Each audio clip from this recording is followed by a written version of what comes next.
ناظرین، پروگرام دوراہا میں خوش آمدید۔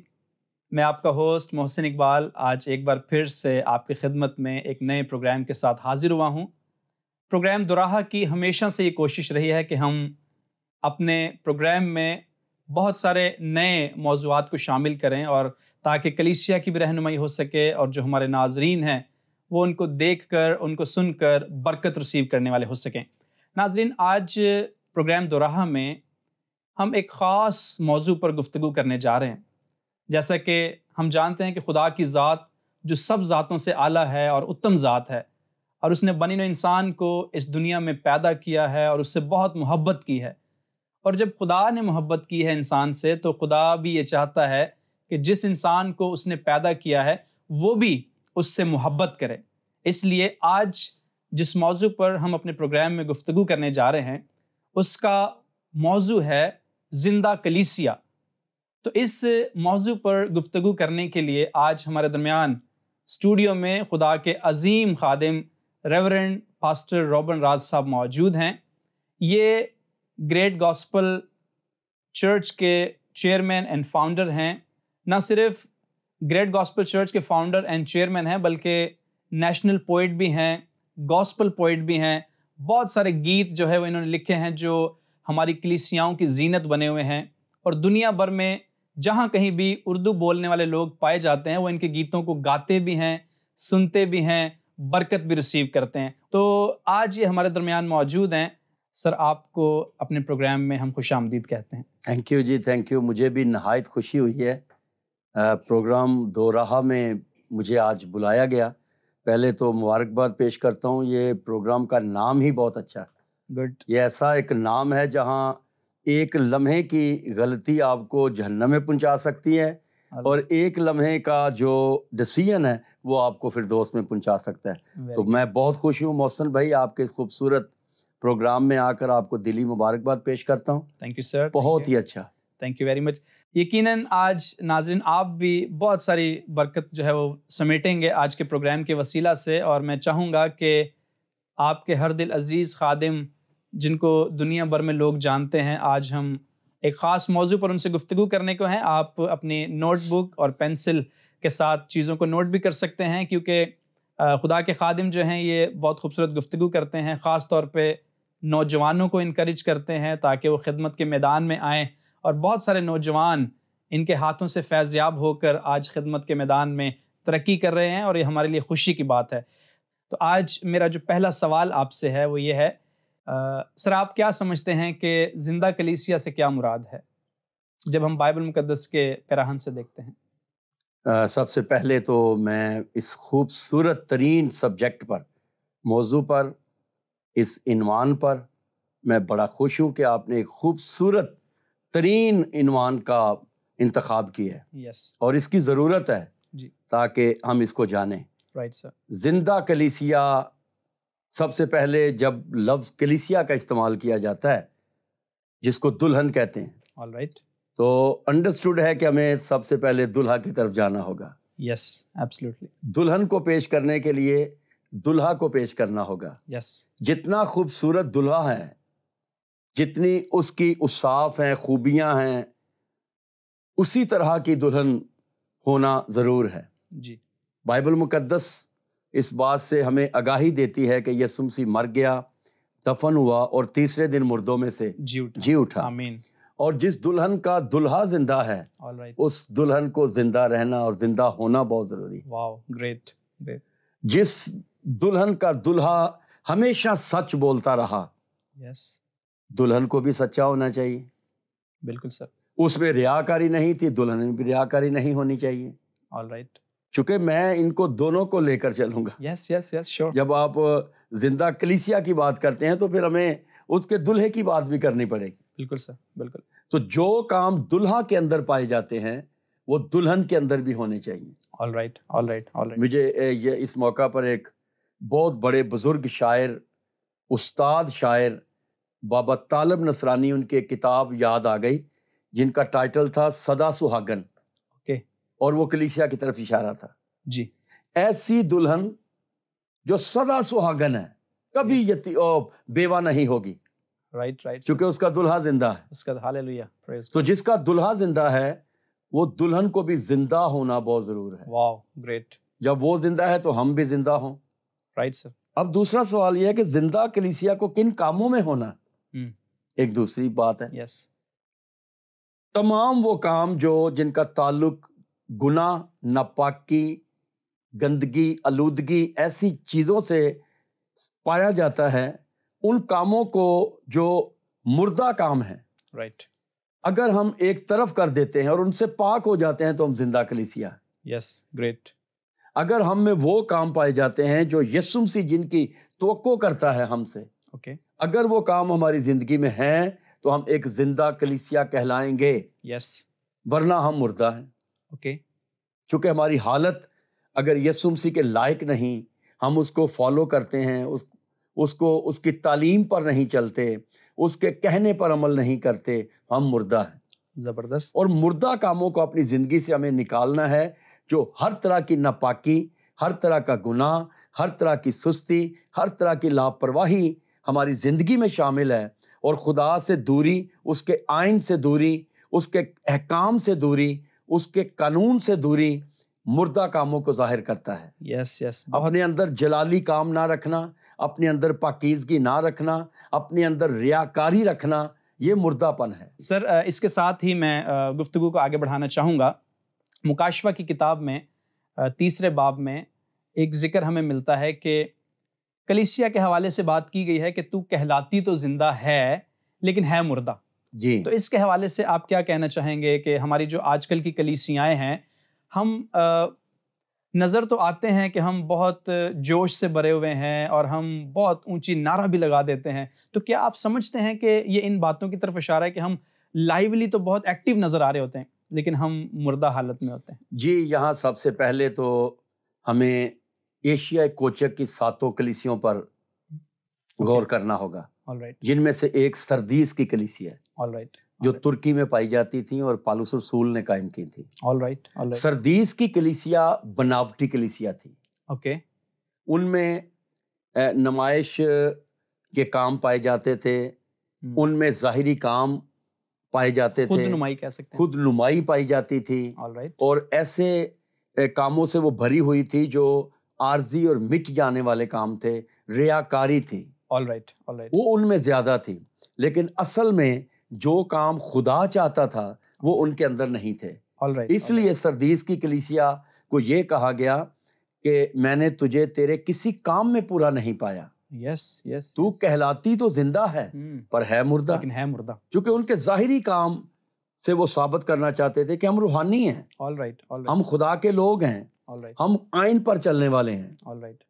لیکن ان میں سارے دنیاوی کام پائے جاتے تھے، دنیا کے کام پائے جاتے تھے، دنیا داری پائی جاتی تھی. خواہشات سے سردیس کی کلیسیا بھری ہوئی تھی، دنیا داری کے کاموں سے بھری ہوئی تھی، لالچ، فریب، ایک دوسرے کے خلاف کینہ، کدورت، یہ سارے کام سردیس کی کلیسیا میں پائے جاتے تھے.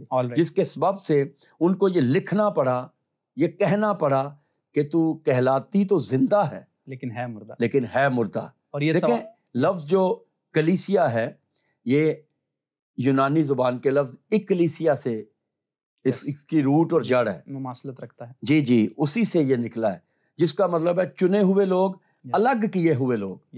جب خدا اپنے لوگوں کو چنتا اور بلاتا اور بلاہٹ دیتا ہے، انہیں الگ کر لیتا ہے. جب الگ کر لیتا ہے تو پھر سارے وہ کام پیچھے رہ جاتے ہیں جو پہلے ہم میں پائے جاتے تھے.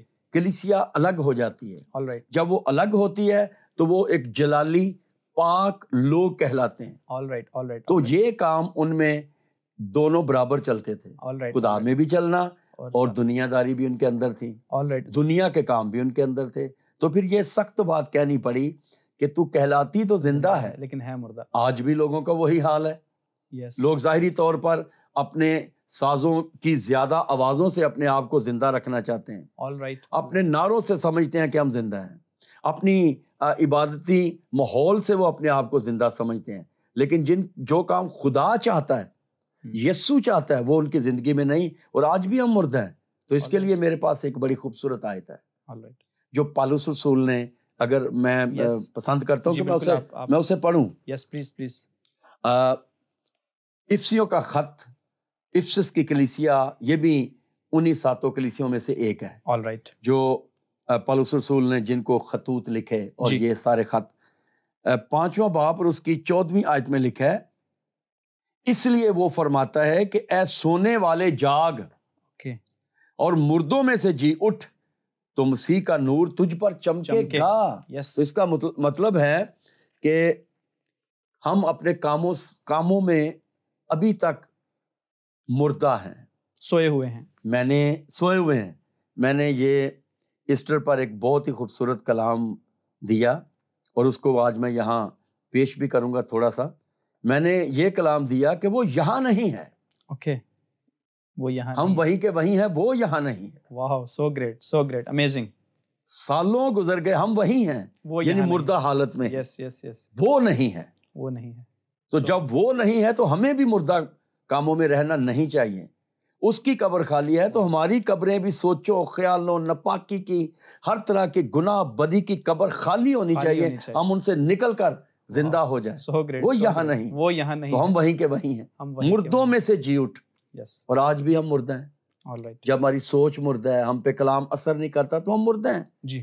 جب ہم پہ نصیحت اثر نہیں کرتی تو ہم مردہ ہیں. ہم ایسا زندہ لاشوں کی مانند ہیں جو کلام کو نہ سنتے ہیں، نہ اس کا اثر لیتے ہیں، نہ تبدیلی لاتے ہیں، نہ ان میں پھل پائے جاتے ہیں، نہ ان میں کوئی مسیح کے کام پائے جاتے ہیں، نہ تعلیم پائی جاتی ہے. اس کو کہا گیا ہے کہ مردوں میں سے جی اٹھ تو مسیح کا نور تجھ پر چمکے گا. آج بھی کلیسیاں مردہ حالت میں پڑی ہیں. All right. بظاہر تو وہ سمجھتے ہیں کہ ہم ایک بہت بڑے کروسیڈ اور بہت بڑی کنونشن میں تھوڑے وقت کے لیے آ گئے اور ہم زندہ ہو گئے، لیکن ہیں وہ مردہ.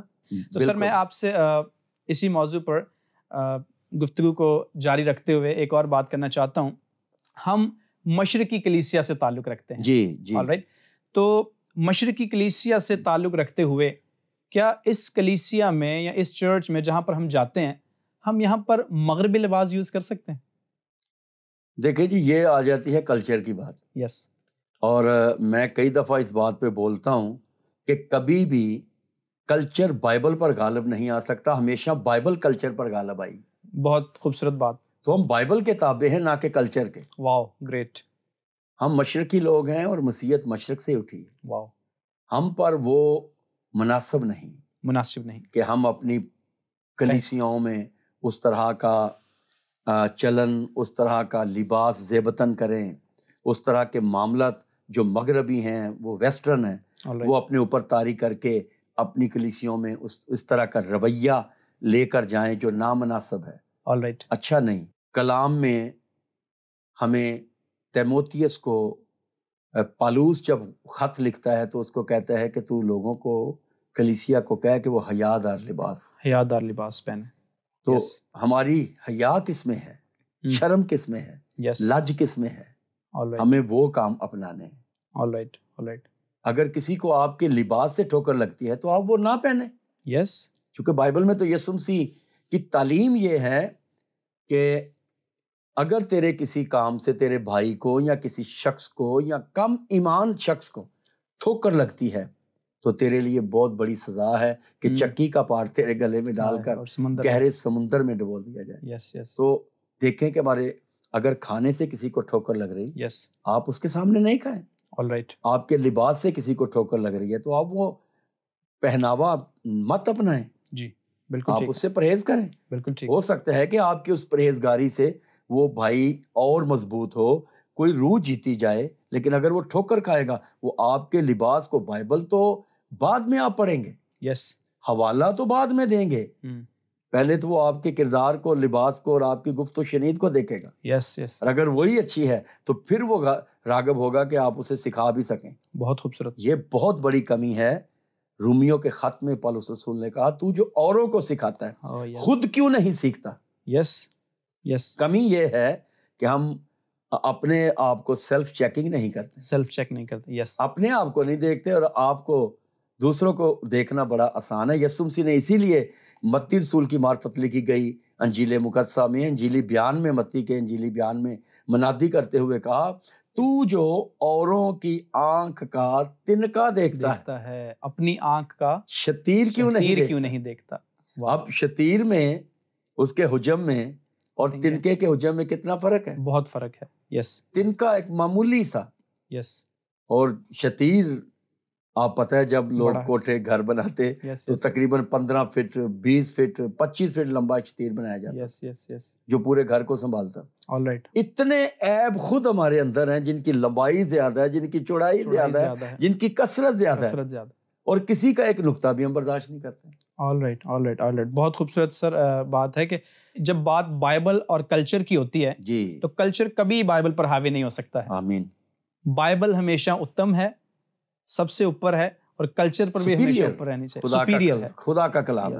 اور اکارڈنگ ٹو خدا کے کلام کے حوالے سے آپ نے ہمیں بیان کیا کہ ہمیں مشرقی کلچر میں اگر ہم رہ رہے ہیں تو ہمیں مشرقی چیزوں کو فالو کرنا ہے. بالکل. All right. بہت زبردست سر. ایک اور بات میں آپ سے پوچھنا چاہتا ہوں, ہمارے ناظرین بھی بہت سارے سوالات ہمیں بھیجتے ہیں جی, اور آج موضوع بھی چونکہ اس کا چناؤ زندہ کلیسیا ہے, اور آج کی جو موجودہ کلیسیا ہے یہ اپنے آپ کو سمجھ رہی ہے کہ ہم زندہ ہیں اور ہر طرح کے برے کام جو ہے ان میں موجود ہیں. فار ایگزامپل اگر ہم پاسبانوں کی بات کرتے ہیں, یہ بہت سینسٹیو بات ہے, اور آپ بھی پاسبان ہیں, لیکن آپ کی ہمیشہ یہ کوشش رہی ہے کہ پاسبان ہیں تو ٹھیک ہے, لیکن بائبل جو ہے وہ سب سے زیادہ اتم ہے. ابھی ان دنوں میں جو یورپ میں بھی اور مشرق میں بھی ایک رجحان ہے کہ خادم جو ہیں وہ ایک سے زیادہ شادیاں جو ہے وہ کرتے ہیں. تو کلیسیا اس پر سوال اٹھاتی ہے کہ لیکن وہ اپنے چرچز بھی لے کر چل رہے ہوتے ہیں, رن کر رہے ہوتے ہیں, اور اونچی اونچی نعرے بھی ہو رہے ہوتے ہیں, دعائیں بھی ہو رہی ہوتی ہیں. تو کیا اگر پیشوا بائبل کے مطابق نہیں ہے تو کیا وہ کلیسیا زندہ ہے؟ بہت ہی یہ آپ نے سینسٹیو, بہت ہی بڑا اہم سا سوال کر دیا, جو آج تک میں نے دیکھا ہے کہ جتنے کرسچن چینل ہیں میں نے نہیں کھل کر دیکھا کہ اس پہ یہ بات ہوئی ہو اور یہ پروگرام رکھا گیا ہو. لیکن میں آپ کو داد دیتا ہوں کہ فرسٹ ٹائم میں کسی پروگرام میں موجود ہوں جس کا نام دو رہا. تو دو کی بات یہ آپ نے کر دی, وہ بھی پروگرام بھی دو رہا ہے اور آپ نے ڈبل سم کی بات کر دی. تو بائبل کیا کہتی ہے اس حوالے سے, کیونکہ ہم انسانوں کے چہروں کو نہیں دیکھیں گے یہاں پر, بائبل کیا کہتی ہے؟ بائبل تو اس کی سخت ممانعت کرتی ہے, منع کرتی ہے, سخت مذمت کرتی ہے. ٹھیک ہے. اور خاص طور پر جو نگہبان کا عہدہ چاہتا ہے. All right. نگہبان کے لیے لفظ ایلڈر اور بشپ بھی استعمال ہوا. جی بالکل, لفظ بزرگ.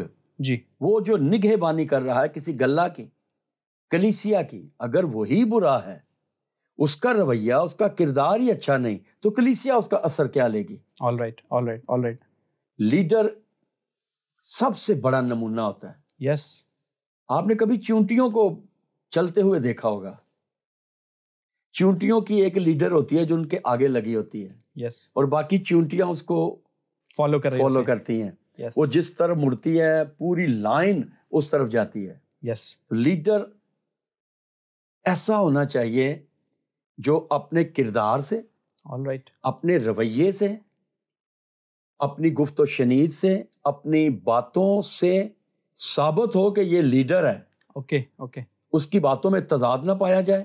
ٹھیک ہے. مستقل مزاج ہو, سچ بولنے والا ہو, جھکنے بکنے والا نہ ہو, آل رائٹ, جھوٹ سے کمپرومائز کرنے والا نہ ہو, آل رائٹ, اور دنیا داری کی باتوں میں ببلیکل, میں ایک مذہبی رہنما کی بات کر رہا ہوں, دنیا داری کا رنگ اس پر نہ چڑھا ہو. All right. سچ کو سچ, جھوٹ کو جھوٹ, ہاں کی جگہ ہاں, نہ کی جگہ نہ کرنے والا ہو. بائبل مقدس میں اس کی سخت مذمت کی جاتی ہے, سخت کنڈیم کیا گیا اس بات کو کہ جو نگہبان کا عہدہ چاہتا ہے وہ ایک بیوی کا شوہر ہو. All right. یہاں تو لوگ فاؤنڈر چیئرمین کہلاتے ہیں, بالکل ایسے, اور پھر مہینے کے بعد روٹی توڑنے کی عبادت میں کہانت کا کاہن بن کر کہانت کا کام کر رہے ہوتے ہیں, اور ان کی دو بیویاں. یس.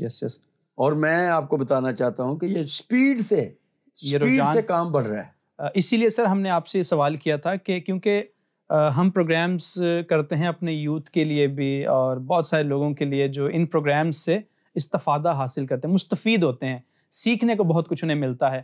تو جو ہمارے نئے آنے والے خدام ہیں, یا جو ابھی سیمنریز میں موجود ہیں, یا جو بھی بائبل کی ٹیچنگز کو حاصل کر رہے ہیں, ان کے لیے میں نے آپ سے یہ سوال کیا تھا اور آپ کا جواب میرے پاس پہنچ گیا ہے, ہمارے ناظرین تک بھی پہنچ چکا ہے کہ بائبل اس کی سخت مخالفت کرتی ہے. سخت مخالفت. دیکھیں خدا نے جب آدم کو بنایا تو لکھا ایک پسلی اس کی نکالی. یس, اس کے لیے ایک ہی ہوا بنائی, ایک ہی اس کا ساتھی بنا ہے. All right. اور ملاکی کی کتاب میں لکھا ہے کہ تو اپنی جوانی کی بیوی سے بے وفائی نہ کر. اس کا مطلب ہے اس کے پاس اور ارواح بھی موجود تھی, پھر ایک ہی کو پیدا کیوں کیا؟ تاکہ خدا ترس نسل پیدا ہو. بالکل ٹھیک ہے, بالکل ٹھیک. میں سمجھتا ہوں کہ کاہن کو, نگہبان کو, پاسبان کو اپنی بیوی کو دھوکہ نہیں دینا چاہیے. آپ کو پتہ ہے کہ بیوی سب کچھ برداشت کر جاتی ہے. آپ اس کو جھونپڑی میں رکھو برداشت کر جائے گی, چٹنی سے روٹی کھلاؤ برداشت کر جائے گی, کپڑے اس کو نہ لے کر دو وہ سالوں سال ایک جوڑے میں گزارا کر لے گی. لیکن جس بات کو وہ برداشت نہیں کرتی وہ اس کے مد مقابل دوسری دلہن کھڑی کرنا, دوسری بیوی کھڑی کرنا, دوسری لا کر اس کے پاس کھڑے کر دینا اور اپنی محبت کو تقسیم کر دینا. آپ نے دھوکہ دیا نا اپنی جوانی کی بیوی کو, آپ کی محبت تقسیم ہو گئی. جس پر آپ نے عہد و پما کی ہے بائبل پر ہاتھ رکھ کر, میں تجھے عمر بھر نہیں چھوڑوں گا. میں دکھ, مصیبت, تنگی, غربت, پریشانی میں تیرے ساتھ رہوں گا, اور جب تک یہ سوا نہیں جاتا تیرے سوا کسی سے دل نہیں لگاؤں. اب کہاں گئی وہ عہد؟ آپ نے خدا کے کلام کی بھی توہین کی, آئین کی توہین کی. تو یہ ہم سب کو اس پہ بولنا چاہیے. بڑے بڑے لوگ ہیں, بڑی بڑی ڈیزیگنیشنز پہ قائم ہیں وہ, لیکن انہوں نے غلط رویہ اختیار کیا ہوا ہے, آئین سے ہٹ کے چل رہے ہیں. بالکل ہے.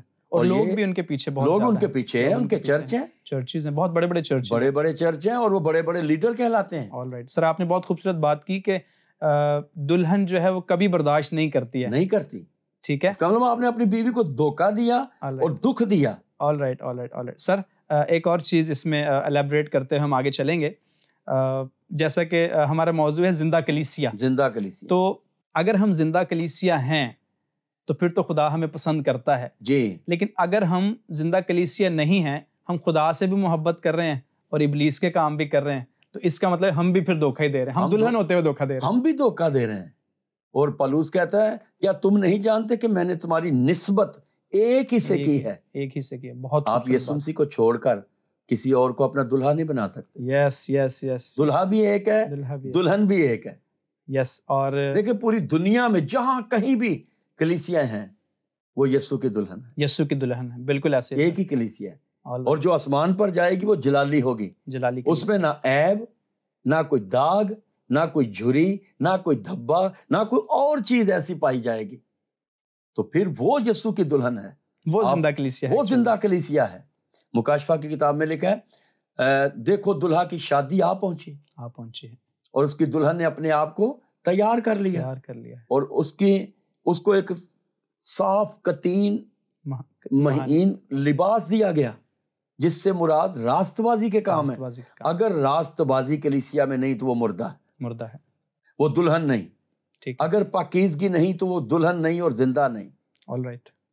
اگر اس میں کینہ, کدورت, حسد, بغض, نفرت, جدائیاں, بدعتیں, لالچ, فریب, گناہ, ناپاکی, زناکاری, بدکاری, حرام کاری, کلام سے ہٹ کر باتیں ہیں, تو وہ نہ دلہن ہے نہ زندہ ہے. بالکل. بہت زبردست بات کی آپ نے, بہت زبردست. دھوکہ دے رہے ہیں ہم اپنے آپ کو. خدا کو تو کوئی دھوکہ دے ہی نہیں سکتا, لیکن ہم اپنے آپ کو دھوکہ دے رہے ہیں. اور ایک وقت آئے گا کہ ہمیں اس کی شرمندگی اٹھانی پڑے گی کہ میرے سامنے سے دور ہو جو, میں تمہیں نہیں جانتا. بہت زبردست. اس میں آخر میں خدا زندہ کلیسیا کو اور مردہ کلیسیا کو الگ الگ کر دے گا, اور یہ ڈیفائنڈ ہے, اور یہ بات ڈیفائنڈ ہے کہ زندہ کلیسیا اور مردہ کلیسیا کو آخر میں الگ الگ ہونا ہی ہے. تو کیوں نہ ہم ابھی سے ان باتوں کو سوچیں, ابھی سے ان باتوں پر غور کریں کہ آج جس موضوع کو ہم نے سنا ہے, زندہ کلیسیا یعنی کہ الائیو چرچ, جس میں کوئی داغ, کوئی دبا, کوئی جھری نہیں ہونی چاہیے, کیونکہ مسیح ایسی کلیسیا کو پسند نہیں کرے, کیونکہ وہ خود بھی اس میں کوئی داغ نہیں ہے. آپ بڑی خوبصورت بات کر رہے تھے خداوند یسوع مسیح کے کریکٹر کے حوالے سے, کہ ان کا کریکٹر جو ہے وہ آج بھی زندہ ہے. مسیح کے کریکٹر کے حوالے سے کوئی ایک دو بات آپ کریے گا پروگرام کے آخر میں. جی سر, میں سب سے پہلے تو پولس رسول کا ہی حوالہ دوں گا, چونکہ مجھے اس کے حوالوں کو کوڈ کرنا بہت ہی اچھا لگتا ہے۔ پالوس رسول نے ایک جگہ کہا کہ ویسا ہی مزاج رکھو جیسا مسیح یسوع کا۔ بہت خوبصورت بات۔ تو یسوع کا جو مزاج تھا، اس کا جو کردار تھا، دنیا میں نہیں ملتا، دنیا میں کہیں نہیں ملتا۔ آدم سے لے کر آج تک اگر 8 ارب لوگ بھی ہو چکے ہیں تو کوئی مائی کا لال ایسا پیدا نہیں ہوا جس کا کردار یسوع جیسا ہو۔ واہ واہ، اور اگر 10 ارب بھی ہو جائیں گے تب بھی نہیں پیدا ہو سکتا، کیونکہ ایک ہی ہے یہودا کا شیر ببر جس نے کہا تم میں سے کون ہے جو مجھ میں گناہ ثابت کرے۔ تو کیا دعویٰ کوئی نہیں کر سکتا۔ تو کیا آج کی کلیسیا یہ کہہ سکتی ہے؟ آج کی کلیسیا کا یہ دعویٰ ہے، اگر زندہ ہے تو پھر کر سکتی ہے دعویٰ، پھر کر سکتی ہے۔ ناظرین، یقیناً آپ آج کے پروگرام سے برکت پا رہے ہیں، اور میں خدا کے خادم پاسٹر صاحب سے کہوں گا کہ آج کے پروگرام کے توسط سے اگر آپ ہمارے ناظرین کو کوئی پیغام دینا چاہیں تو وہ آپ دے سکتے ہیں سر۔ پالوس رسول نے کہا جس میں مسیح کا روح نہیں وہ مسیح کا نہیں۔ تو آج ناظرین، میرے عزیز بہنوں اور بھائیوں، اس پروگرام کو سنتے ہوئے دیکھتے ہوئے اپنے اوپر آج ایک سوال کیجئے کہ مجھ میں مسیح کا روح ہے؟ کیا میں مسیح کا ہوں؟ آج کا نوجوان اپنے کردار پر نگاہ کرتا ہوا ایک سوال اپنے آپ سے کرے۔ آج کی نوجوان بیٹی، آج کا نوجوان بیٹا، آج کا بھائی اور ہر بہن، ہر لیڈر، ہر مسیحی، کلیسیا کا ہر رکن اس بات کو غور میں لاتا ہوا اپنے اوپر یہ سوال کرے، کیا مسیح کا روح مجھ میں ہے؟ اگر تو ہے تو پھر میں مسیح کا ہوں، لیکن اگر مجھ میں مسیح کا روح نہیں تو میں مسیح کا نہیں۔ جس میں مسیح کا روح نہیں وہ مسیح کا نہیں ہے، اور مسیح کے روح کا ہمارے اندر موجود ہونا اس بات کی دلیل ہوگی کہ ہمارے کام پرکھے جائیں گے، ہم اپنے کاموں سے جانے جائیں گے۔ تو ذرا میرے اس پیغام کو غور کیجئے۔ خداوند آپ سب کو برکت دے۔ آل رائٹ، بہت شکریہ سر، بہت شکریہ۔ ناظرین، پروگرام کا وقت جو ہے وہ ختم ہوا چاہتا ہے۔ ہم آپ کے شکر گزار ہیں کہ آپ نے آج بڑے توجہ کے ساتھ اس پروگرام کو دیکھا ہے اور بہت ساری باتوں کو نوٹ بھی کیا ہوگا۔ اگر آپ کا کوئی سوال ہے اس پروگرام کے حوالے سے تو اسکرین پر دیے ہوئے نمبر پر آپ ہم سے رابطہ کر سکتے ہیں۔ اگلے پروگرام تک کے لیے آپ ہمیں اجازت دیجیے۔ آپ کا بہت شکریہ۔ Thank you very much. God bless you.